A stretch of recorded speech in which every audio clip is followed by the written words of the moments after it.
What's up guys, Omar, broker and CEO of Alden Mortgage and Ome Realty. So FHA loans. So what we're gonna do is we're gonna go ahead and go over FHA loans. Now I watched other FHA videos and I hated the way that they do it. I like this whole vlogging type of thing. So I'm gonna go ahead and break down FHA loans. We're gonna go kind of in detail. It's gonna be kind of a longer video. So if you want, you can kind of fast forward to the little bits that you need and the parts that you like. FHA loan. Now FHA loan, you could go as low as 500 credit score, but hypothetically you don't want to do that, okay? You're not going to. It's going to be an exorbitantly high rate, but it is a very good option for first-time home buyers. Now, is this only subject to first-time home buyers? No, it's not. Anybody could do FHA loans. FHA loan is only really good with first-time home buyers because of the loan down payment. Now you can go to 3.5%. Now there is going to be other down payment assistance where you could do 100% financing on these things. Now 100% financing is awesome if you want to be a homeowner and you want to get into something and you just don't have the down payment for it. The thing that will kill us though, the thing that does kill us is as a mortgage broker myself, there are overlays that really kind of hinder it. That's why there's 580 minimum, and then when you sell it, some people have risk factors that they take in, like whoever we sell it to. When you want to get a prime A paper mortgage, they will go ahead and ask for between 640 to 660. That's going to be kind of the threshold on the credit that you want to go ahead and be around. Now FHA, what is FHA? FHA is just a mortgage-backed security that is insured by HUD, Housing Urban Development. The HUD goes ahead and makes sure that if you do hypothetically default, that it is insured by HUD. It doesn't mean anything to you, but HUD is the one that goes ahead and backs everything up. And then what HUD really did is they realized that, you know, the exorbitant amount of cost, the 20% down you typically would put on a conventional loan, you know, people were like, oh, we can't afford it, it's just too much, and then home ownership was declining. So what they did is they went ahead and they said, you know what, we need to make home ownership more readily available to people who just don't have that 20% down. So what they did is they went ahead and implemented this, which you end up having to pay insurance on the loan as well until you get to your 20% debt to, or loan to value, and from there you're able to go ahead and get that. Now, is this mainly, like I said before, is this mainly for first-time home buyers? No, of course not. It's not meant for first-time home buyers. It's meant for anybody who wants to go ahead and utilize something with low down payment. Now, like I said before, you could actually go with a down payment assistance program. You could go ahead and go with 100%, which means it's a 96.5, 3.5 DPA, which DPA is down payment assistance, which just essentially means that you have your FHA loan, which covers 96.5% because that's what FHA insures. And then there's a portfolio loan that we go ahead and submit on over, which is a second, which will allow you to go ahead and get that down payment assistance to go ahead and cover that other 3.5%. So whatever closing costs with title, escrow, appraisers, and all the other stuff, that's the rest of the stuff that it will go ahead and cover. Now, the cool thing with FHA loans, the cool thing also with FHA loans is that you're not just subject to a prime A property. Now, of course, your real estate agent should go ahead and point out some of the things whenever you're buying a house. When it comes to paint or it comes to whatever, you're gonna have to go ahead and make sure that those things are taken care of before FHA goes in, because you don't want the appraisals on FHA suck. They're terrible. They're just horrible, man. They are just so stringent on a lot of things, but that's only because the risk factor on it is just so high. Now, there are different types of FHA. Like, you could go buy kind of like a beat up house, and then you could get what's called a 203K loan, which I'm not gonna go in deep. I'll make another video on all these other 100% down payment, different mortgage programs, everything like that later on in other videos.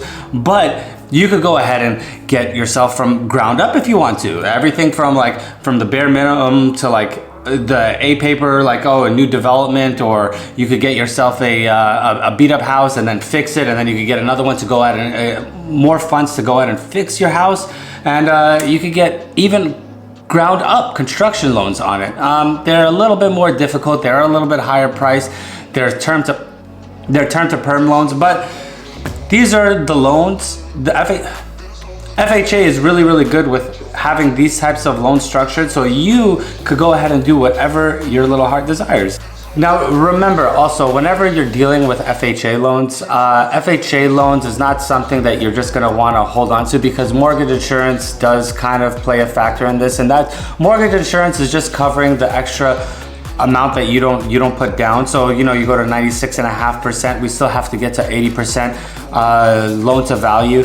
So you're gonna wanna get out of it, or you could just, you know, honestly, you could, hypothetically, you could just stick with this loan until you get to 80% loan to value, but then the mortgage insurance will go ahead and lay off. But we'll get into the rest of the mortgage insurance down the video.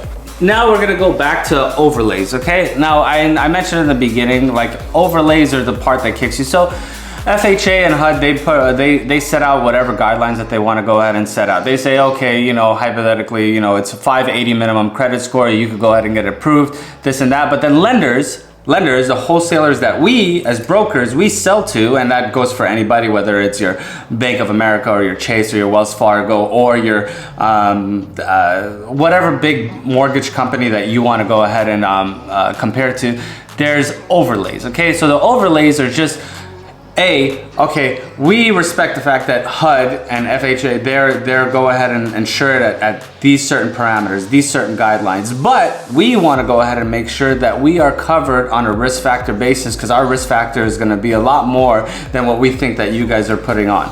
So that means that, you know, it's a 660 credit score, even though, oh, hey, listen, FHA, HUD said that you could go ahead and do a 580 credit score. Well, they're saying, you know what, that's a little bit too low. We're not going to go and do that. We're going to go ahead and, you know, we're going to go ahead and just tack on these other guidelines that we want to go ahead and get on, just to protect ourselves, because in essence what they do, okay, these wholesale lenders, what they do is they'll go ahead and package all of these mortgages, all these mortgage-backed securities, and they will go ahead and portfolio it. They'll put it in their little box, and then they'll go ahead and sell it into the market. So that's why if you if you have a mortgage and you're watching this, you're going to go ahead and say, be like, you know what, I applied for a mortgage with XYZ bank, and I got a statement from Phoenix Fund Lending, and then I got another statement from Joe Schmo Lending, and then I got another one from this one within like a 6-7 year time span, because they just sell it off to other people, and then they'll buy it, and then they'll go and they'll sell it to somebody else, and they'll buy it,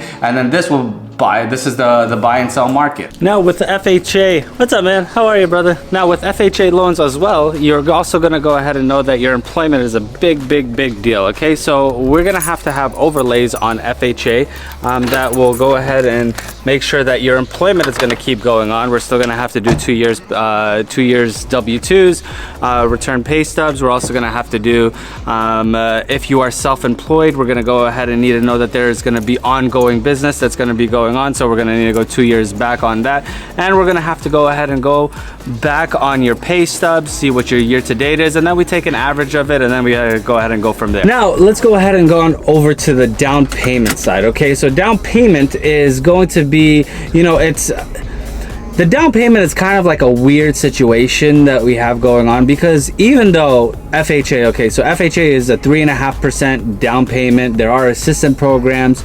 You could do a down payment assistance program, which we do offer. We do 100% finance, you can do, but so you know, the second is always going to be a little bit more costly than the first one. Like typically, let's say, depending on the credit score, depending on your income, depending on your length of employment, all these variables come into play. These will go ahead and determine how much that second is going to go ahead and be, whether it's 5%, 6%, whatever it could be. But if you really need it, then of course you're here. Then of course you could go ahead and use it.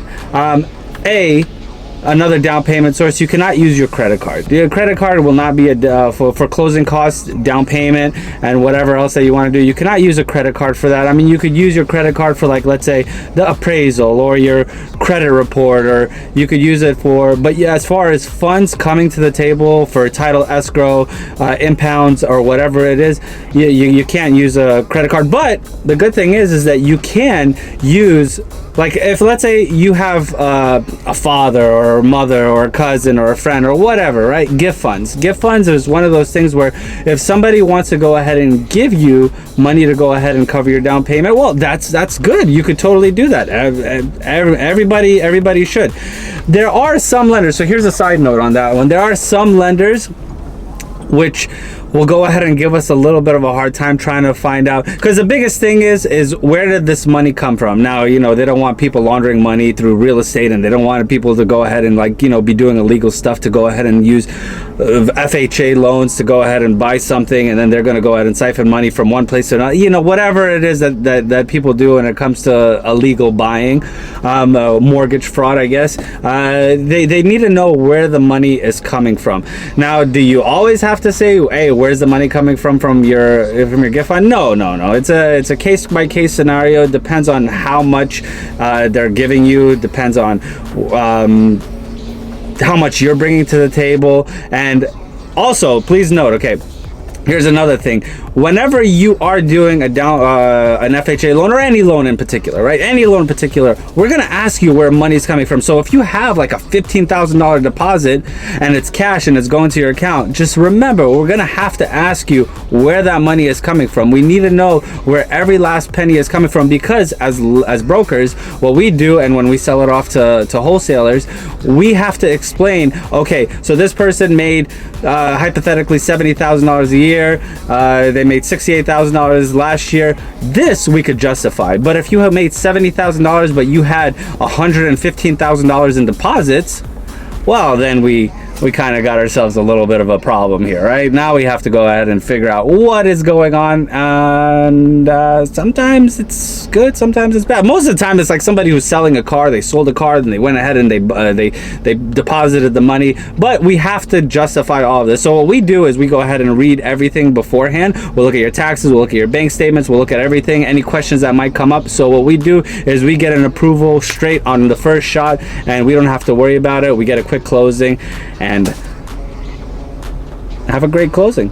Now, with down payment assistance program, it's almost exactly like the FHA loan itself, like the insurance part of it, right? You know, these aren't cheap loans. These aren't like the cheapest of the cheap.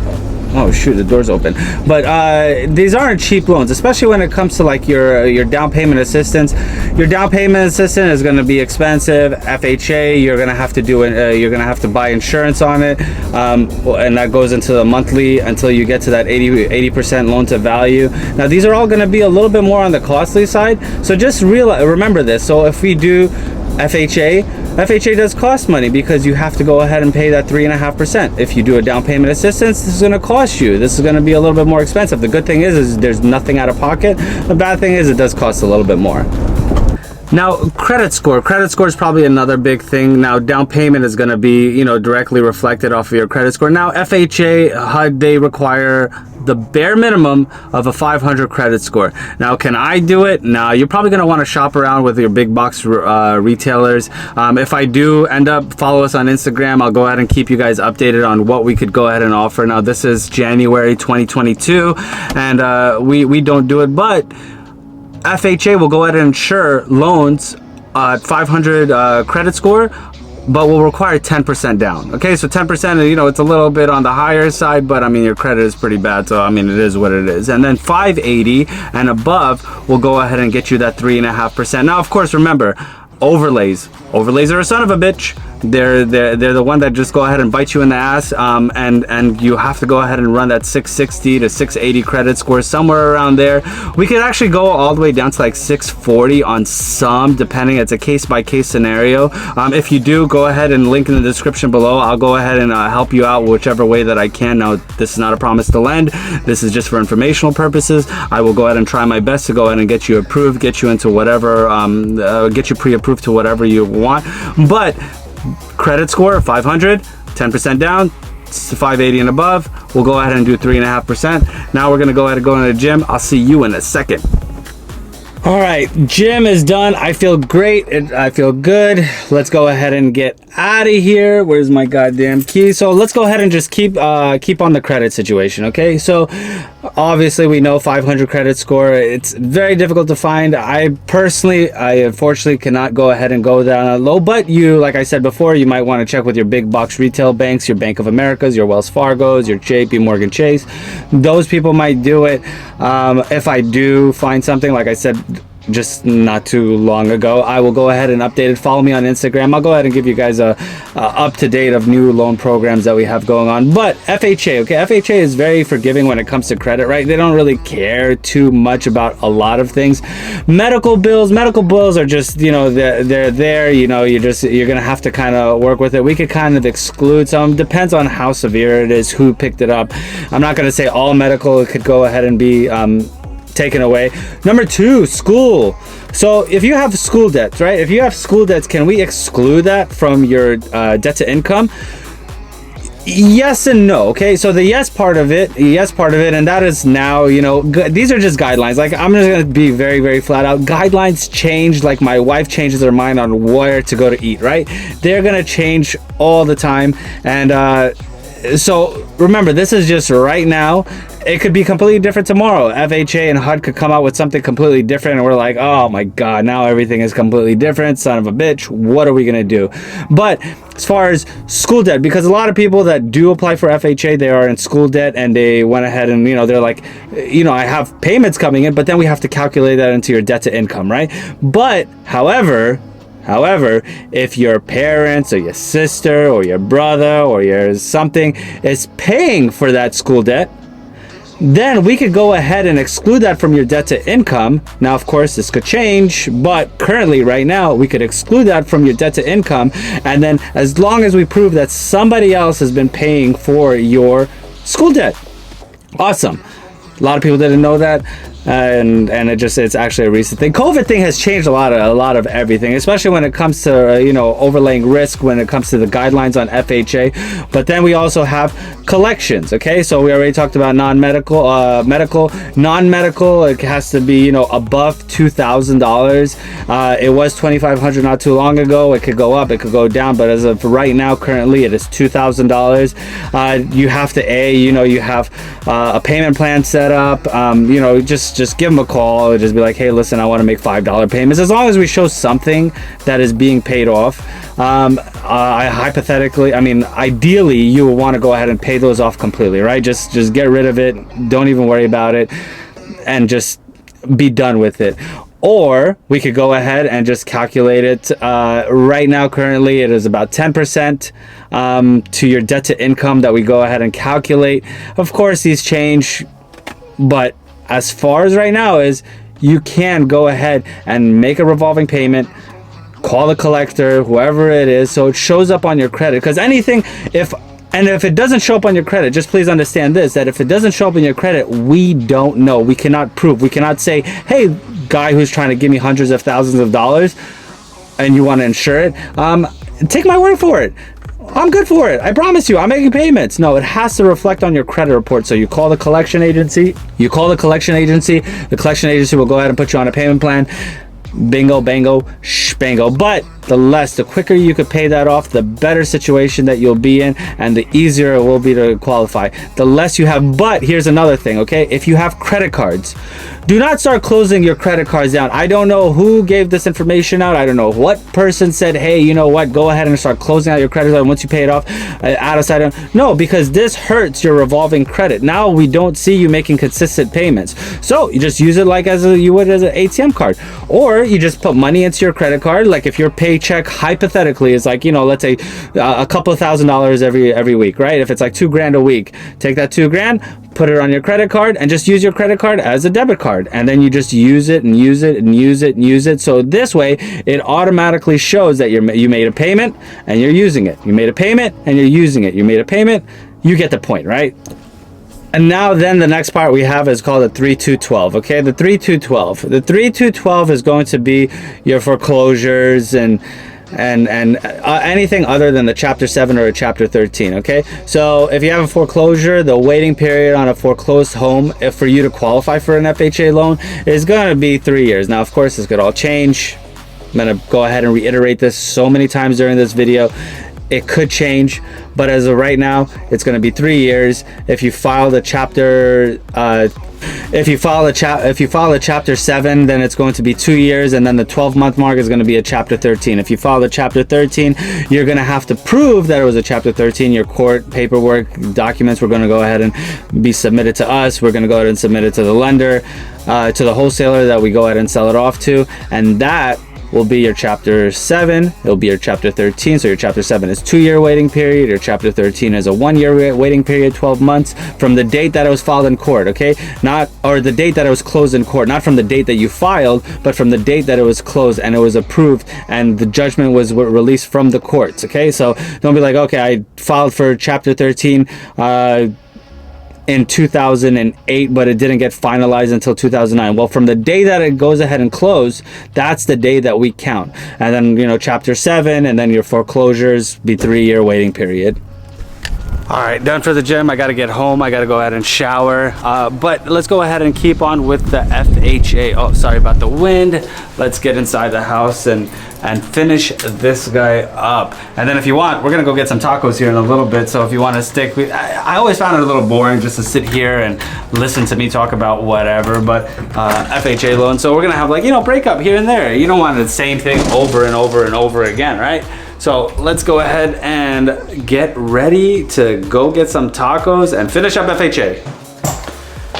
Okay, so as far as FHA goes, it's easier on FHA. So FHA, as far as it being more lenient on everything, it's lenient on lender credits, right? Lender credits, it's much more appealing than it is to get lender credits as far as a conventional does. So in that sense, it's really, really good that you go ahead and do an FHA rather than a conventional, because your rates do. But then you have your mortgage insurance, which it sucks, but it's part of the game that we have to go out and play. Then the second part is that brokers like myself, link in the description below if you need help, assistance, and if you're in California, we give up to 50% commission rebate. Shameless plug, I have no shame. I have no shame at all.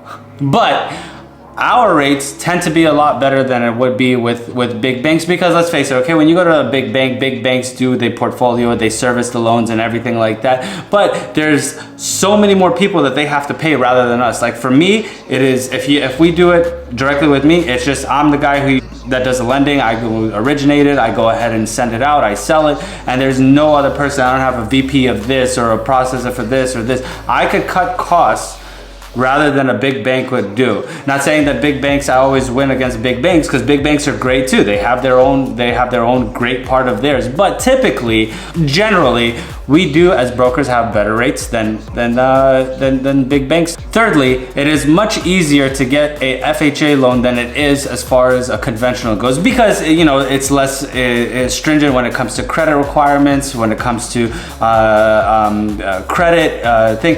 Oh, and by the way, FHA loan limits have increased. So if you want to know whatever county that you live in, whatever city, I'll go ahead and put the link in the description below. You can go ahead and check, see what your limit is in your area, and that'll tell you up to how much that you could possibly go and buy a house for. Now, yeah, I know 2022 right now, January, still real estate has taken a drop. It has taken a drop because rates have increased. So just keep that in mind. The rates in 2021 were bananas. It was crazy. It was just nuts. But now it's gotten a little bit, they've increased it. Now there are going to be hikes going along the way. I think the feds have said that they're going to do about 3 increases. Who knows if they are, who knows if they aren't. You know, we're just kind of all waiting just to hear, to see what ends up happening with this whole craziness that we have going on in the world of real estate. But I'm gonna go shower, and then we're gonna go ahead and get on with this. Get some tacos after this. Sure.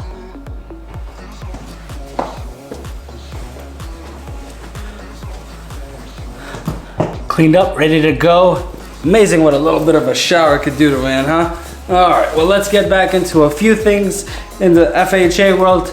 And bear with me, I know this is a really, really long video, but I hope you get something out of this. I hope that there's information here that you typically wouldn't have gotten, but let's get on with the rest of this. All right, now let's go ahead and get to one of the biggest downsides that you have in FHA, which is insurance. We have the wrapped and the unwrapped, okay? So the wrapped is gonna be, there's no nice way of saying it, okay? So you're gonna have to pay between Right now it's 1.75%, 1.75%. So hypothetically, you just take that percentage, and then you tack it onto the loan. So let's say, you know, you take a $500,000 loan. Sorry, camera just kind of died on me. So hypothetically, you take a $500,000 loan. Your loan is not going to be $500,000, right? It's going to be 1.75% on top of that $500,000. And then you have your monthly cost, which is the unwrapped, right? The wrapped, this is going to go ahead and go into the loan itself. $8,750 off of a $500,000. And then if you have the unwrapped portion of it, then you have, I think it's like 0.0, 0.85 or 0.75, somewhere around there. And that gets tacked on to your monthly. So you have what your wrapped, which goes into the loan itself, and then your unwrapped where you go ahead and pay it, which sucks, and you don't want to stick with the FHA loan, right? I mean, FHA loan is cool, you get to stay with it, it'll get you into the house, but eventually the whole point of this is to make lending more attainable for you, and then secondly, it's to go ahead and make sure that you get out of this loan, because you don't want to keep paying the insurance. You don't want to, it's not going to fall off, it's not going to go anywhere. You know, it is what it is. And it sucks, but it'll get you into your house. You make those payments. After you make those payments, then you could go ahead and refinance it. Hopefully everything goes the way that it's been going so far, to where you could go ahead and get out of that FHA loan as quickly as possible. Typically, now here's another thing, okay? There's something called EPO. EPO fines are something that lenders or brokers that we get into if a loan is not held for a specific amount of time. For instance, if you went and bought a loan for a year, you would have to stick with that loan before you refinance, because then we as brokers get hit with what's called an early payoff. Now, early payoff fee, and then this is another thing. Typically, some do it, some don't. Typically what happens is you have that fee on your contract, right? Now you have that fee on your contract that says, okay, you have to stick with this loan for X amount of time, and then once you do, you're able to refinance, or else you're gonna go ahead and incur this EPO fine. Don't know who does it, I don't do it, I'm just telling you because that's just something that you wanna go ahead and look at. If you don't use me, right, this is just for informational purposes, so if you don't use me, just make sure you keep an eye out on that little portion of it. Now, VA and FHA, now I keep going back because these are government issued insured loans. You could go ahead and use this as a rental income. Like, a lot of people will be like, okay, let me go find a condo, which, by the way, okay, so if you're gonna go buy a condo, okay, this is something that your real estate agent is really gonna have to get a hold on, because you have to talk to HOA. There is a difference. There's something called a warrantable condo and a non-warrantable condo. FHA will not allow you to go ahead and buy a house or a condo that is not warrantable. You have to live in the house for at least a year before you could go ahead and rent it out, okay? Well, some people, they'll buy like a duplex or a fourplex or whatever, and you're more than welcome to go ahead and just, you know, sit in one unit and then go ahead and rent out the other three. This is very common, people do it all the time. Do people also wait the 1 year? I mean, I'm not saying that you should, and I'm not saying anything you're not allowed to. Have people done it? Yeah. A lot of people have done it. And how much of that rental income will be used? You have a 25% loss rate, okay? So the 25% loss rate is going to be the amount that you cannot. So let's say hypothetically you have a fourplex, each one is renting out for $2,000 a piece. You're living in the fourth one, right? So you're $6,000, you take 75% of that, 75% of that, which will be the amount that will be allowable for rental income when it comes down for you to go ahead and refinance it and do whatever it is that you are going to do. But for the beginning part of it, you are gonna have to have it for at least 1 year as your primary residence. And then here's another part. Are you allowed to have more than one FHA loan? Yeah, of course you could have more than one FHA loan. You could have two, you could have three, whatever you want. But it has to be in certain circumstances. Your relocating job is more than 100 miles from your current residence that you hold an FHA loan. Yeah, you could go ahead and get another FHA loan if it's that far away. Or let's say you're all of a sudden popping out a bunch of kids, and now you have, you started out with at the FHA loan with a family of just you and your wife, or your husband, or husband, whatever it is that you have, and then you guys have kids, adopt kids, foster kid, whatever it is, and then you now have like a family of 6. Now this is a justifiable case for you to go ahead and apply for another FHA loan. What you do with the other one, up to you. world's your squirrel. But this one, you're gonna have to fall under those guidelines in order for you to go ahead and get the other ones. Of course, there are exceptions to the rules. I'm not gonna get into too much detail. If you have questions, please comment below, or DM me or whatever it is. Hit me up on Instagram, whatever you want. I'll go ahead and try to answer as best as I possibly can. But that is the FHA for the most part, as far as your residence, like how long you have to stay in there and what you could do as far as rental goes. Now here's another common thing, because you don't have to put that much money down and all this other stuff. This is for investors, right? They want to go ahead and limit the amount of capital that they invest into a property. You can't just go buy a house and then just say, you know what, or wholesalers do this a lot, right? You hold on to one. Typically, if you can't get out of the contract when you hold the contract, like for instance, let's just say wholesaling, right? You go ahead and give the guy a call. You're like, hey, listen, do you want to sell your property? And they say, yeah. Okay, cool. I'm going to put you in a contract that, let's go with $500,000 again. I'm gonna go ahead and put you in contract for $500,000. So while you're in contract, what they start doing is they start calling people like me, or they start calling other investors, or they call like a bunch of other real estate agents or brokers, and they'll say, hey, listen, I got this house that's below market, because that's what they're ideally trying to get, is like below market, get homes below market. If they know that the house is selling for $530,000, $540,000, whatever it is, then they get it for $500,000. They could go ahead and flip it and sell it on over to somebody else and say, listen, I'll give it to you for $520,000. So then it's simultaneously, you have two contracts, one contract with the buyer and seller, and then you have another contract with another buyer over here. So they're just taking it, they're buying it for $500,000, and then they're selling it to this other person for $520,000, $30,000, whatever it is, because they know that they'll make another $20,000, $30,000 on the back end of this. All right, sorry, but I know that we're gonna go get some tacos because it's lunchtime, but mild little detour, duty calls out here showing one of these units. But by the way, if you want up to 50% commission rebate on any property out there, or you're trying to buy or whatever it is, and 0% commission, we don't charge any commission on any house that you sell.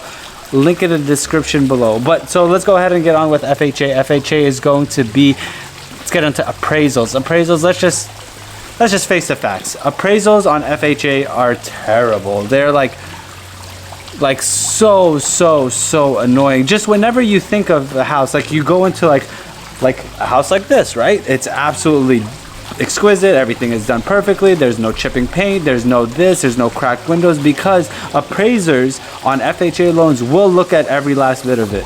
So now when you are previewing these properties, whatever property that you decide to go ahead and go with, what are the things to look for? So the few things that you want to go ahead and look for is going to be A, is there chipping paint? A, or B, is there are the wires spraying, the HVAC, the heating?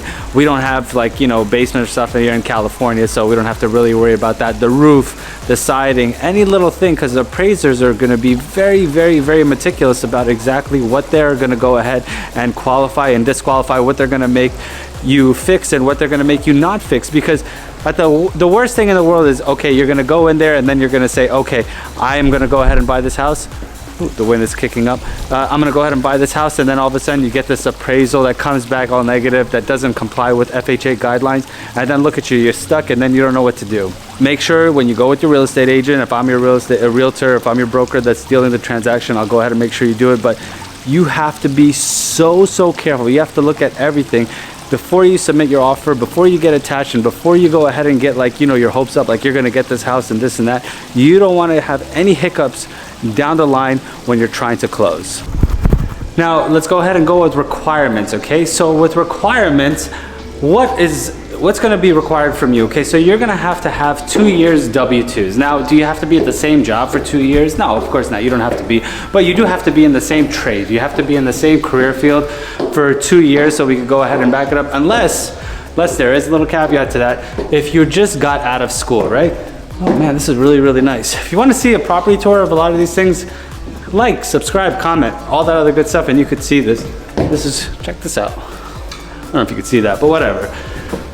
But you have to have 2 years experience in whatever you're at, or if you just got out of school, right? If you just got out of school and you just started a new job, we have to go ahead and prove that A, you were in school, and then your new job is gonna go ahead and continue with the employment. So we'll get a letter from your employer, we'll get your transcripts or whatever it is that we need to go ahead and get it from whatever school. Sometimes it's a little different. I just typically say transcripts because it's the easiest way to go ahead and do it. That shows that A, you were at that school. And then, or a letter. A letter kind of works too. We could just call the school and get a letter from them. Then what we also need, oh, this is a very, very nice, son of a, like I have ADD, so it's like I get distracted, but look at this. This is a cool closet. You got the LED lights running around here, but whatever. You need your last 2 pay stubs, and your pay stubs will have to show the year to date, okay? So we can go ahead and justify exactly, okay, he made X amount of dollars, because sometimes you get paid like commission, or you get paid a bonus, or you get paid this and that. So your year to date, we have to go ahead and average the numbers from what your tax return goes until your year to date on your pay stub. So we'll need 2 pay stubs. We'll need 2 months worth of bank statements. We will need 2 years worth of W-2s, and then we could go ahead and try to get you all dialed in. And then that's when our job comes into play, and we have to go ahead and pre-underwrite everything. So we have to make sure everything matches. So the worst thing in the world is you get somebody inexperienced who says, yeah, just go ahead and give me everything that you have. And they don't look at everything. They don't see what the whole picture of everything. So just in case any hiccups do come around, we try to prevent it. As brokers, as a real estate broker and a mortgage broker, you know, I want to make sure that I prevent any hiccups down the line rather than just like, it's a nice light. It's a very nice light. And then, like, you know, we get this little hiccup in the middle of the transaction, and then you lose your EMD for whatever reason, which then comes to one more thing. I know I covered appraisals before. Appraisal gaps. FHA is a great thing for appraisal gaps. Now, appraisal gap is exactly that. There's a gap between what they're selling, what you guys ask for, what you go ahead and go into contract with, and then what the appraiser estimates the value of that home. Now, appraisal gaps, okay? So appraisal gaps are something for some reason a lot of people do not talk about, and it's one of the reasons why FHA loans right now, currently in 2021 and 2022, they kind of get kicked back because there's this thing that's called an amendatory clause. An amendatory clause is exactly that. It amends anything that is not within the contract terms, right? So let's just say, for instance, hypothetically, you bought the house for $640,000. The appraisal comes out at $600,000. Now you have a $40,000 gap. What happens? Well, the mandatory clause goes ahead and states that you could go ahead and get out of that contract with no penalties. You get your EMD back, which is your earnest money deposit, and you go about your merry way. That's a great thing for you because it protects you as the buyer, but as a seller, especially currently in this stupid market that we're in right now, it just makes people not want to do that. Sorry if there's wind or anything like that. Hopefully you got this. Now we have to calculate. Is this echoing? Is this echoing? God bless it, it's echoing. Oh shit. All right, now it's time to go get some. I know I've been talking about tacos all day. I'm freaking starving, but we're gonna get through this, I promise. The next part about this is talking about ratios, right? Our ratios are very, very important because you need to know exactly how much you could afford. Now we have to, in the world of mortgaging, we look at the front end ratios and then we look at the back end ratios. Now your front end ratio is going to be at like 37%. They do it really, really weird, okay? It's not exactly at 37. Now this is not going to be your net, your take home. This is going to be your gross, okay? So like, let's say for instance, hypothetically, you make 100,000, or the average in America is going to be 50,000, okay?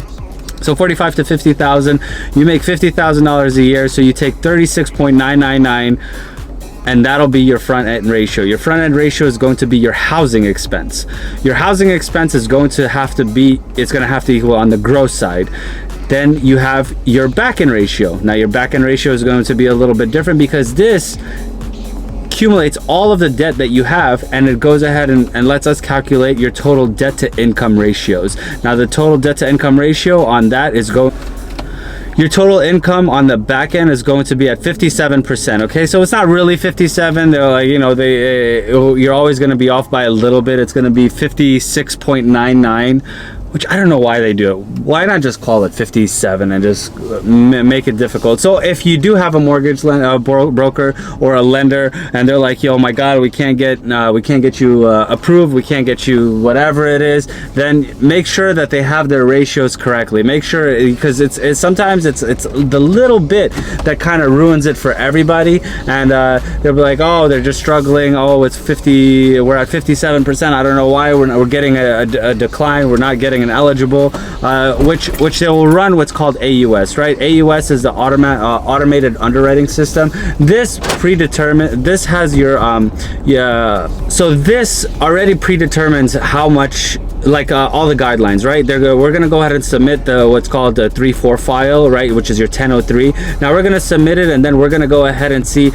Let me put this in park and actually give you guys my full undivided attention. So we're gonna go ahead and fill out a 1003, which is gonna spit us out a 3-4 file. Our 3-4 file is gonna go, and then we're gonna go ahead and spit that in. That has all of your information that is gonna be outlined, right? Your debt, your assets, your income, and this is of course before we run credit or anything like that, because you have to go ahead and authorize us to run credit, or you could just do it yourself. We'll send you a link. You can go ahead and pay for it and do your thing, and sometimes we don't even have to do that. You could just give us an okay, and then we go ahead and go from there. Oh, automated underwriting system. So when we go ahead and have all of that, then what we do is we run what's called AUS. And then when we run AUS, this lets us know, hey, are you eligible? And then approved. Ineligible, approved. Then we have to figure out why we're getting certain, restrictions. If you're saying, oh, you're declined, we know why, because they need to adjust maybe even $1, maybe like even a little centimeter that we need to find from somewhere that'll go ahead and let us get us approved. Now also remember, okay, I've seen this happen a million times now. I've been a mortgage broker and real estate now for 20 years, okay? I'm old, despite how I look. I think I look pretty damn freaking good, but it's really super expensive at certain times. So what you have to do, so even though we look at your gross, we look at your net, we look at all that other stuff, you have to financially understand where you're at. So even though I could get you approved for I don't know, like $500,000, should you go buy a house for $500,000? Should you go buy a house for $1 million? You have to sit there and you need to budget yourself. Now, I'm not a financial advisor. I can't go ahead and give you a breakdown of exactly what you should do. You need to talk to your CPA, because there are certain things that you could go ahead and write off at the end of the year, which is really beneficial for you, which is, interest and certain things as far as the house goes. And these are things that you would want to go ahead and talk to your CPA. I know some, but I'm not going to say, because obviously I am not a financial advisor and I won't give you information that I think is good. Go talk to somebody who's way more smarter with accounting than I am, and make sure you don't put yourself in a bad position. Now, even though that we talked about the automated underwriting system and all that other good pajazz, okay, there still is a way around. So it's not the end of the life if we so there's two sections, right? There's the approval side, and then there's the eligibility side, okay? So we have what's called an approve eligible, approve ineligible, decline, risk, high risk. There's all these different little things that it kicks back. But if we review the file and we look at it and we say, you know what, there's a possibility. It's like, we're sitting there on the fine line of what an approval really is. We can manually underwrite it. Does that mean that it's the best decision? No. When you manually underwrite it, that means you don't fall under the guidelines, which FHA does, that we're going to go ahead and make an exception on your particular loan, and then we have to go ahead and hit you with some a higher rate, and that's only because you officially you don't qualify for FHA. You're ineligible. You're a high risk factor.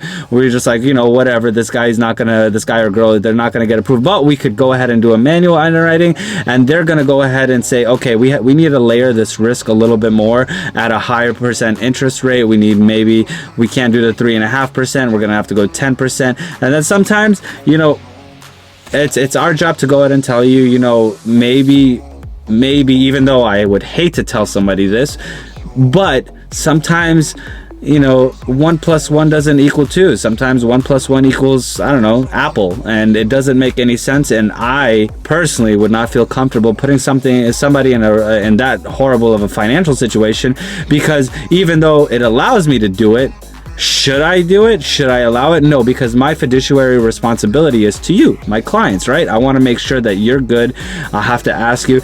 Now, of course, if you tell me, hey, Omar, I'm good to go with, like, you know, my back end ratio is going to be at 56.9%, 57%. And I'm gonna have, like, I don't know, I make $50,000 a year. It's like $2,000 in your mortgage, and then you got to remember, you also have car payments and credit cards, and then you have your running costs with the house, your electricity, you have HOA fees if you have HOA fees, you have your taxes, and I mean, these are all things that you have to take into consideration when you are buying a house. And then, of course, you and I will have a sit down. We'll talk about it, and we'll see if it actually really makes sense to you. But I'm gonna go to my freaking taco place because I've been talking about this damn place all day, and we're gonna go to a lot. So, but hey, we are doing taco reviews, okay? Because I like tacos, and I want other people to know about tacos. And I don't like it when other people come and tell me how good our tacos are down here. This shouldn't be allowed.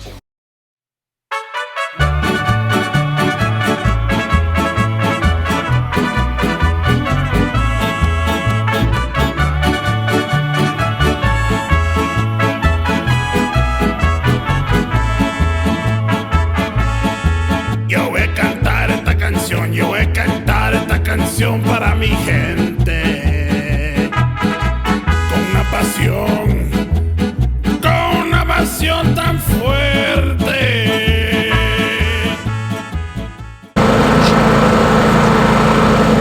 Alright guys, taco review time. Okay, so we have Birria La Vaquita. Birria La Vaquita. Not only, I just like saying that, Birria La Vaquita. Vaquita? I just like saying the word birria, I don't know, I'm probably butchering it, whatever. But one taco, okay? So, you know, I try to do these other scoring systems before. Of course, they're all gonna go 1 through 10, okay? But I try to, like, bit and piece of different, like, people who review. Screw them, we're just gonna do it. So our scare is, if it's our scale, if it's that good, we are gonna go ahead and give it a uno mas rating, okay? So if you want uno mas, and then if you get to the taco cartel range, taco cartel range is gonna be at the 9s and above. So this is going to be a birria, a queso birria taco.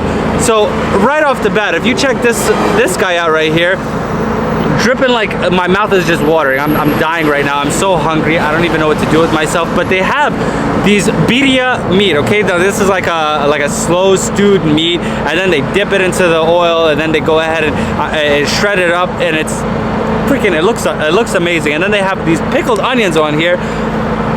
Typically, I'm a more simple man, but this is off of 10330 Mason Street in Chatsworth, California. 10330 Mason Street, California. It's actually right in front of a Trader Joe's. I mean, Trader Joe's is pretty cool. I'm down with Trader Joe's. Birria La Vaquita. One taco, one bite. Let's go ahead and see what. No, I'm not gonna do the one bite. What's wrong with me? What am I doing? The one bite, and we're gonna see what this son of a. I know this is already gonna be crispy, and it's gonna be. Just get on with it.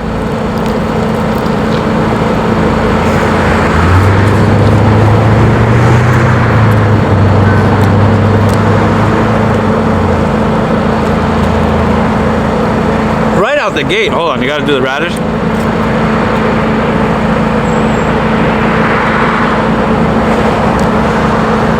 Right out the gate, super cheesy. Got a really nice kick when it comes to that pickled onions. I think that's just the pickled onions. Yo, seriously, typically you would need hot sauce on something like this, or you do it like in any taco. But this already has such a nice little spice and such a nice little kick to it.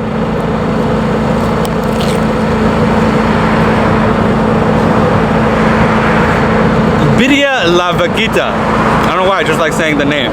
So this is a birria taco. Chatsworth, California. Let's put a little lime on it. Let's see if it changes anything around. So is this going to be in the taco cartel range? So right off the gate, okay? I'm more of, like, you know, a regular carne asada type of guy. These birria tacos, they're awesome. They're great. all birria tacos are like, you know, they're really, really cool if you're into it. It's really, really cheesy for me, and it's really, really, really, really, like, I like the lighter. I want to eat like 20, 30 tacos, right? This, I'm going to eat this. I'm going to go take a nap.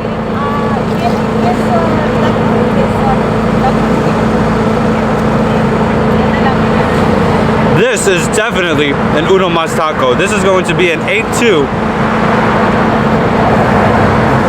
Birria La Vaquita 8-2. That's my official score, because this is amazing. The lime, you didn't even have to put the lime on there. I swear to God, I'm gonna go eat the rest of this. I'm gonna go order another one, and I'm gonna go to sleep. Just gonna go pass out somewhere. 8-2. Solid taco. Really, really meaty flavor. And that's a review. By the way, if you want up to 50% commission rebate on your next home purchase, or for any mortgaging assistance, link in the description below. God damn, this is freaking amazing.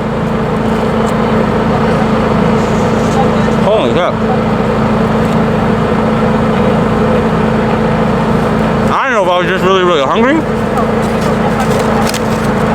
Bomb. 8-2.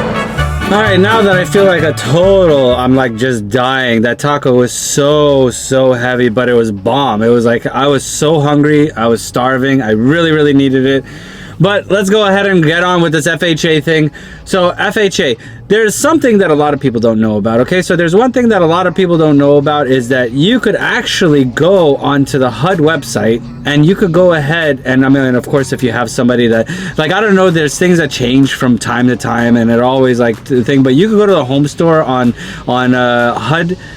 So just go to, I'll put the link in the description below and you could go yourself and you could just bid directly on foreclosed homes that are directly with HUD that'll just sell it to you for pennies on the dollar. Like, you know what, we just want this off of our books. We don't want to deal with it. You guys take it, this and that. And then like I stated earlier in the video, there's, you know, FHA is cool because it gives you so many different avenues of loan products, right? It's not just a, like if you want to do a low down payment, it's not if you want to, then I'm sorry, it's not if you want to just do a low down payment, but if you want to do a rehab loan, which is a 203k loan, if you want to do a build up, you could do all of this, and you could do this all through FHA. Of course, the more riskier it goes, like if you want to do a build up, you are going to have to put more money down than, like, let's say a regular turnkey, nothing's wrong with it type of property. But FHA is pretty cool. Now the downsides are, of course, the mandatory clause. The downside is that people are real estate agents, listing agents are not accepting it. Like, I'll be honest with you, if I had an FHA loan right now come in across my desk for a house, it's good. Like, it requires so much more work for me to go through it and try to take a look and make sure like it's 100% approved. But the biggest thing is, and the reason why we shy away from it, and we like we tell our sellers, like, hey, you know what, maybe this one's not a good look, it's an FHA buyer, is because of these stupid goddamn appraisal gaps. Because if you bought the house and you went in there for, like, I don't know, 900,000, nah, that's stupid, why am I even saying it that high, let's just say 500,000, and then you go ahead and you go in to like the house appraises for like 530. If it does, then we have to cover that 30,000, and most of the time, if you are covering that 3.5%, if you are doing that, then you're kind of in a shitty situation to begin with. You can't come up with the extra $30,000, and then we're back to square one. We have to go back to all the offers we got, and well, who wants to deal with all of that? Okay, so let's get back to this FHA thing. This has been a long day. This is gonna be a super long video. I already know this, but here is a benefit if you do end up going with the FHA. Okay, when you go to FHA, in the world of real estate, in the world of lending, in the world of mortgaging, we have something that's called streamlining the mortgage. So streamlining the mortgage means that, now this is not just like subject to FHA. You could do this on pretty much any loan out there if it's available, right? If it's available and they're able to streamline it. What's the benefits of this? Well, the benefits is that you don't have to do another credit credit check. You don't have to do another appraisal. You don't have to verify anything else out there. So what we do is we go ahead and resubmit it. It's cheaper. It costs way less. You don't have to worry about all those exorbitant fees that you did initially when you went ahead and got the mortgage. And you get to go ahead and streamline that bitch. Streamline it. So for instance, hypothetically, you bought an FHA, you bought it at 4%, right? 4% now, like 2021 was, right? It's not like in the twos, right? Well, it's a quick phone call. Hey, Omar, I need to go ahead and streamline my mortgage. Just go ahead and get me another one. I need to refinance. I want to get a thing. No problem. And like 2 weeks, less than 2 weeks, because here's a timeline. Okay, so first we have to go ahead and do the initial application. Then you have what's called an ITP, which is your intent to proceed. After we go ahead and get you approved. After we get you approved, you get your initial loan estimate when you have a locked rate. Okay, I don't know why I did the quotations and all, but you have a locked rate. And then we send you out the loan estimate. The loan estimate, you go ahead and sign it. You give us what's called the intent to proceed, the ITP. Then we go ahead and order all your other stuff. Your tax transcripts, your 4506 and all this other stuff. We have to do your verifications. We'll order appraisal. Appraisals are son of a bitches right now. If anything kills a deal right now in the world of real estate, if anything ever touches anything in real estate right now, it's appraisals. Appraiser, and it's not the appraiser's fault, right? It's not even close to being the appraiser's fault. It's just so many people are doing refinances that these guys are just exhausted. They're just bent, they're spent, they're just like, you know what am I gonna do? I'm like swamped to my gills. And here's another really big thing. Appraisals now cost so much money. They cost so much money because there's so little of them. If you really want to get into a good career field, if you really want job security, right? At least right now, it's become an appraiser. Appraisers are charging like the most I've ever paid for an appraisal right now from 2021 was $2,100 on an appraisal. Something that typically costs about $400 to $500. Stupid. Doesn't make any sense. I mean, it does make sense. I don't know. It's stupid. But there's no appraisers out there. There's nobody to go ahead and cover the charges. But you have to go ahead and, you know, yeah, appraisals are kicking our ass right now. I apologize for whoever I do the lending on, and we're waiting on appraisal. Typically, we get you all done, and you're clear to close, like, and we're just contingent, just waiting for appraisals to kick in. Oh man. Now, speaking of refinancing, okay, so we know that we could go ahead and streamline this. Now, the good thing about streamlining also is that you could just jump off of that, you know, that mortgage insurance premium that you were paying on a monthly basis. You could go ahead and kick that out. You could go ahead and refinance into a conventional, because now you're in an equitable position. You get to go ahead and go on the conventional side. You get to drop that off. You lower your whole entire monthly payment by whatever, you know, your mortgage insurance premium was. And you could be a happy camper. Now that we've pretty much covered, I think, most of it, with a few little like rants here and there that I just decided to do a side note with. If you did want to go ahead and apply, okay, you don't have to just apply with me, even though that's what I want, but you could go ahead and go to, like, you know, your local credit union. If you have a broker friend that is going to go ahead and give you a deal, if you want to go to your, you know, your Bank of America's or your Wells Fargo's or your Chase's or whoever you decide that you want to go to, but do not throw your money away, okay? Do not just sit there and be like, okay, I'm gonna go ahead and go with this guy, I'm gonna go with that guy, or whatever it is. Shop around, do your due diligence. It's your money. I mean, unless you don't care about money and it is what it is, but shop around. You could go to any one of them. Like, hell, I do FHA loans. I love FHA loans. Go to somebody and shop around and put me on your shoppers list, and then come to me. But remember, the only way that you're ever gonna get a shop rate for somebody to look twice at yours and then go ahead and, you know, get the pricing close is if it's on a lock rate. So when you have your loan estimate, you're like, hey, this is what this person's offering me. Just remember, they're always going to ask for LE with a locked rate, because they need to see what all their fees that they're charging with is going to go, so they can compare apples to apples. We need to see what column A, B, C, we need to see all of that stuff in order for us to go ahead and make sure that we are trying to beat that rate. If you liked the content, if you liked everything that just happened today, like, subscribe, comment, and if you want up to 50% commission rebate, at the end of the day, I'm just doing this all just to save you money. That's all I'm doing it for. I do okay. I'm not a rich man, I'm not a poor man, but I do enough to go ahead and do what the bigger picture is just helping people get into homes if otherwise weren't able to go and get into them. So we do give up to 50% commission rebate, and it depends on how they structure their loan or their contingencies on selling, what the commission rate is, and all of our fees associated with it. And for any mortgaging assistance, link in the description below. NMLS ID number, all down there. We're equal housing opportunity lender, all that other good side. This is not a promise to lend. These are all things I have to say. Anyways, am I missing anything? Let me think.